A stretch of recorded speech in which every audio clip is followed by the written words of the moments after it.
इसके बारे में कोई चर्चा नहीं है, यानी कि सप्लीमेंट्री रिजल्ट यानी कि आपका वो सपना रह गया, वो उससे रिलेटेड हम रिजल्ट 1-2 में लड़े थे तो लड़ते रहिए, ये 3 में इधर कुछ नहीं इस पर कुछ भी नहीं होने वाला है। टोटल 400 सेंटर पर 10,000 कैमरे लगाए गए हैं। हर सेंटर पर जैमर की व्यवस्था की पिछली बार भी मुझे लग रहा है। हाँ बिल्कुल। और बीपीएससी ऑफिस में कंप्लीट कंट्रोल रूम बनाया गया है, जहां से पूरा का नियंत्रण होगा। 3 अलग अलग तरह का ही क्वेश्चन बनेगा और वो क्वेश्चन जो होगा अलग अलग कलर में भी होगा। ये बात मैं बता दें, अलग अलग कलर में भी होगा। हजारीबाग में जो देखे कि इतना बड़ा कांड हुआ, जो रटवाया गया था तोता की तरह की रटी, तो उन छात्रों का क्या हुआ? क्या उन छात्रों को बैन किया गया कि नहीं किया गया? फिर से बैठने वाला उस पर चर्चा नहीं हुई।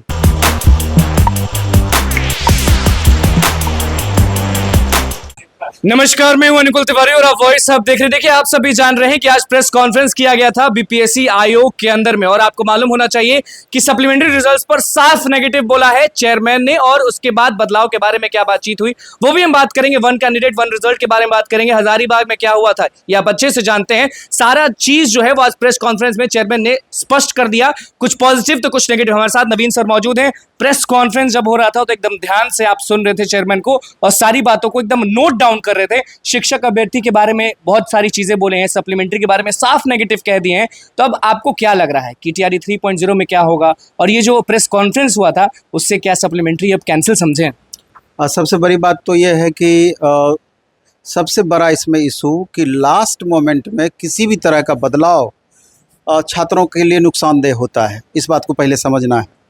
और दूसरा, छात्रों के लिए पॉजिटिव वे में ये चीज़ लेना है कि कोई भी तरह का बदलाव है वो सबके लिए है, क्योंकि लास्ट मोमेंट में अगर थोड़ा भी आप तनाव लेते हैं, 1-2 नंबर ही कम रहा उसके वजह से आता है, तो वो आपके तैयारी को प्रभावित करता है। इसलिए जो है सबके लिए है, जो बदलाव हुआ है सबके लिए बदलाव हुआ है। इस बात को स्वीकार करते हुए अपने परफॉर्मेंस को बेस्ट देने का आप प्रयास करते रहें, तैयारी का लगातार आप रिवीजन करते रहें, उस पर फोकस करें। लेकिन हम मूल बातों पर चर्चा करेंगे कि आखिर इस प्रेस कॉन्फ्रेंस में क्या क्या बदलाव हुए और किस किस चीज़ों की उम्मीद थी जो नहीं हुआ। तो सबसे पहले तो सब दिन से जो होता आया है, हर एग्जाम से पहले जो दावे किए जाते हैं, इस बार भी वो दावे किए गए। इस बार भी कि क्वेश्चन सेटिंग से लेकर के, क्वेश्चन प्रिंटिंग से लेकर के, डिस्ट्रिक्ट के स्ट्रांग रूम में क्वेश्चन पहुंचने से लेकर के सेंटर तक, एग्जाम सेंटर तक क्वेश्चन पहुंचने तक का पूरे प्रोसेस पे उन्होंने चर्चा किया कि कितनी चाक चौबंद व्यवस्था उन्होंने की है। अपने आप के बारे में बताया कि हम ये चीज़ कर रहे हैं। हाँ बिल्कुल।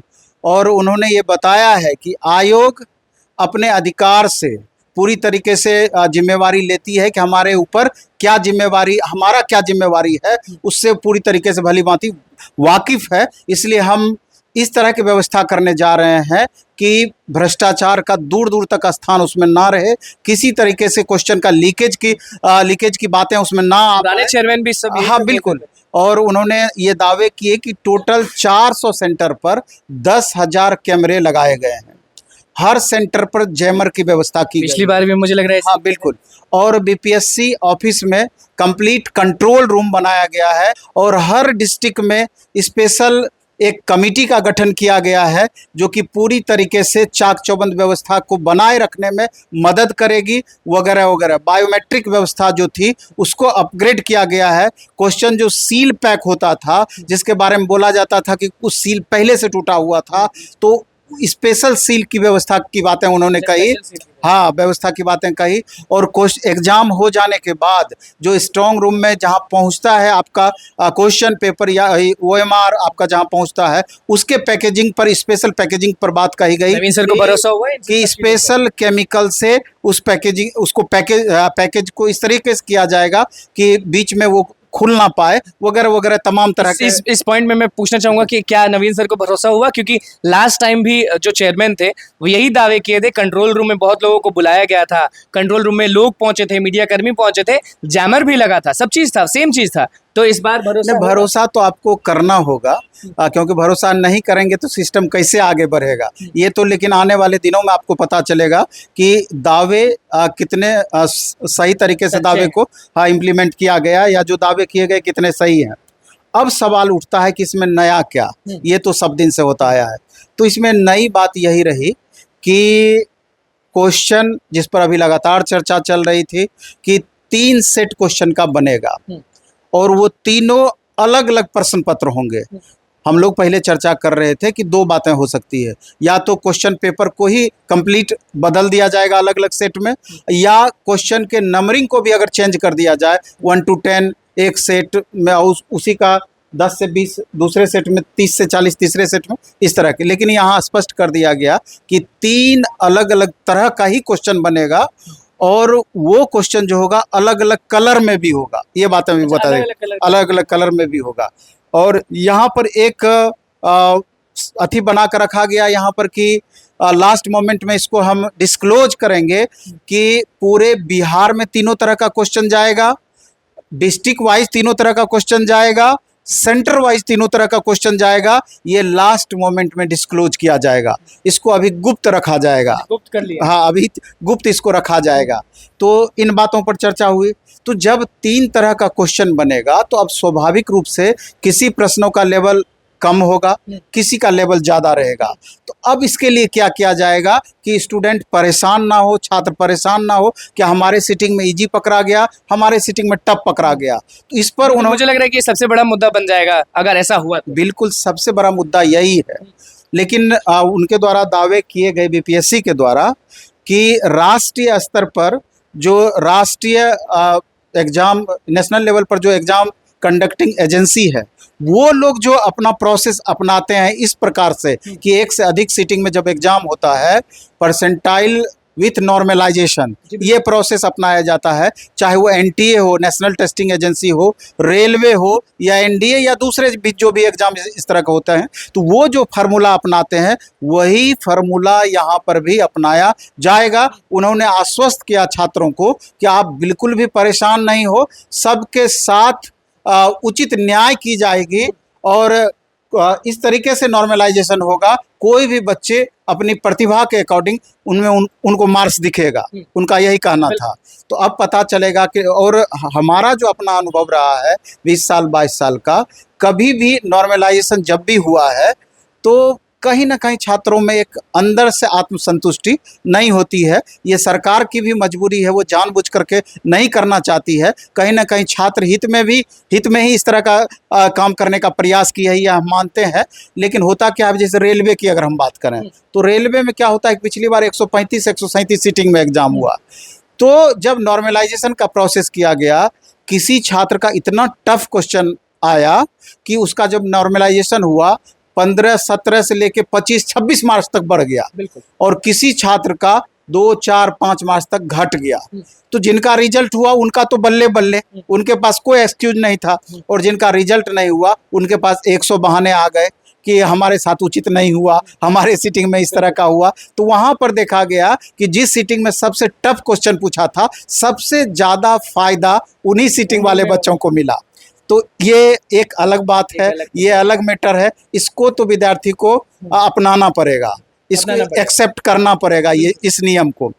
अब सवाल उठता है दूसरा कि 1 कैंडिडेट 1 रिजल्ट, सबसे बड़ी लड़ाई, क्योंकि पिछली बार आपको भी मालूम है कि लंबी लाइनें लगी थी प्लेटफॉर्म के बाहर, आपको मालूम होगा कि बच्चियां पहुंची थी, लोग पहुंचे थे कि तो जहां तक हम जिस समय से देखे तो इसमें कहीं पर इस मामले को लेकर चर्चा नहीं हुई, 1 कैंडिडेट 1 रिजल्ट। लेकिन मेरे ख्याल से ये प्रोसेस गवर्नमेंट को अपनाना चाहिए। इसलिए अपनाना चाहिए, एक ही कैंडिडेट देखते हैं 6 to 8 में भी बैठते हैं, 9-10 में बैठते हैं, 11-12 में भी बैठते हैं, कल्याण विभाग में भी बैठते हैं। बहुत सारे ऐसे अभ्यर्थी हैं, एक ही अभ्यर्थी का चारों जगह फाइनल सिलेक्शन होता है। तो स्वाभाविक रूप से एक जगह ज्वाइन करते हैं, 3 सीट वैकेंट रह जाती है। रेलवे में भी इसको लेके बहुत बड़ा इशू हुआ था, बहुत बड़ा इशू हुआ था, लेकिन रेलवे को बाद में बदलना पड़ा था ये नियम। तो जब रेलवे बदल सकती है तो बीपीएससी क्यों नहीं? आखिर जो 15-17 हज़ार, 20 हज़ार, 25 हज़ार वैकेंसियाँ इसको लेकर के खाली होती है, तो उसका क्या? आखिर इसी एग्जाम के बच्चों को उसका लाभ मिलना चाहिए था, लेकिन इसकी कहीं चर्चा नहीं है। इसके अलावा हजारीबाग में जो देखे कि इतना बड़ा कांड हुआ, जो रटवाया गया था तोता की तरह की रटी है, तो उन छात्रों का क्या हुआ? क्या उन छात्रों को बैन किया गया कि नहीं किया गया? फिर से बैठने वाला, उस पर चर्चा नहीं हुई। इसके अलावा देखेंगे सप्लीमेंट्री रिजल्ट के ये बारे में। सप्लीमेंट्री वाली जो बात है वो हाँ। वही शिक्षक अभ्यर्थी सुनना चाह रहे थे, क्योंकि सब लोग टकटकी लगा के बैठे थे, अब चेयरमैन बोलेंगे, अब चेयरमैन बोलेंगे। नहीं, उन्होंने बोला, हाँ। उन्होंने क्या बोला, बोला? उन्होंने यही बोला कि जब एक पत्रकार उनसे सवाल किए कि आप तो पूर्व में भी सप्लीमेंट्री रिजल्ट जारी किए हैं, तो उनके द्वारा कहा गया था कि नहीं, वो आपत्ति के विरुद्ध रिजल्ट था, वो सप्लीमेंट्री रिजल्ट नहीं था, वो आपत्ति के विरुद्ध रिजल्ट था। हाँ। और सप्लीमेंट्री रिजल्ट इस लाइन का मतलब समझा सकते हैं थोड़ा लोगों को? आपत्ति के विरुद्ध वो आपत्ति रिजल्ट का मतलब हुआ कि जो भी छात्रों के द्वारा आपत्ति व्यक्त किया गया था अलग अलग कारणों से, उसके वजह से वो रिजल्ट दिया गया था। अब आगे TRE 3.0 में सप्लीमेंट्री रिजल्ट पर स्पष्ट उन्होंने बोला कि इस तरह का कोई गाइडलाइन सामान्य प्रशासन के विभाग के द्वारा शिक्षा विभाग को या हमारे पास इस तरह का नहीं आया है, इसके बारे में कोई चर्चा नहीं है। यानी कि सप्लीमेंट्री रिजल्ट यानी कि आपका वो सपना रह गया, वो उससे रिलेटेड हम रिजल्ट 1-2 में लड़े थे तो लड़ते रहिए, ये 3 में इधर कुछ नहीं इस पर कुछ भी नहीं होने वाला है। उनकी बातों से हमको जितना समझ आ पाया यही चीज हम 1-2 के बारे में सप्लीमेंट्री पर कुछ बोले कि नहीं? नहीं, उसमें स्पष्ट उन्होंने मना किया।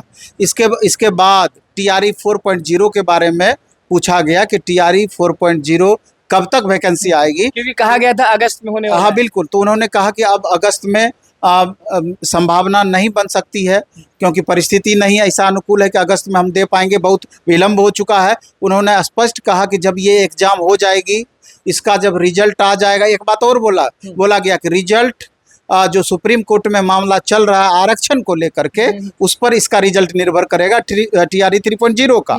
और जब TRE 3.0 का रिजल्ट आ जाएगा, ये बच्चे ज्वाइन कर लेंगे, तो पता चलेगा कि कितने बच्चे ज्वाइन किए हैं, कितनी सीटें वैकेंट रह गई है। उसके बाद ओवरऑल जब पूरा डेटा आ जाएगा, तब जाकर के TRE 4.0 की वैकेंसी यानी नोटिफिकेशन दी जाएगी। कहने का सारांश यही है कि सितंबर अक्टूबर से पहले जिस तरह के दावे किए जा रहे हैं, हमको नहीं लगता है कि TRE 4.0 का नोटिफिकेशन आने की संभावना बनेगी। बिल्कुल। देखिए, नवीन सर हमारे साथ मौजूद थे और BPSC में प्रेस कॉन्फ्रेंस हुआ था, आप सबको मालूम है।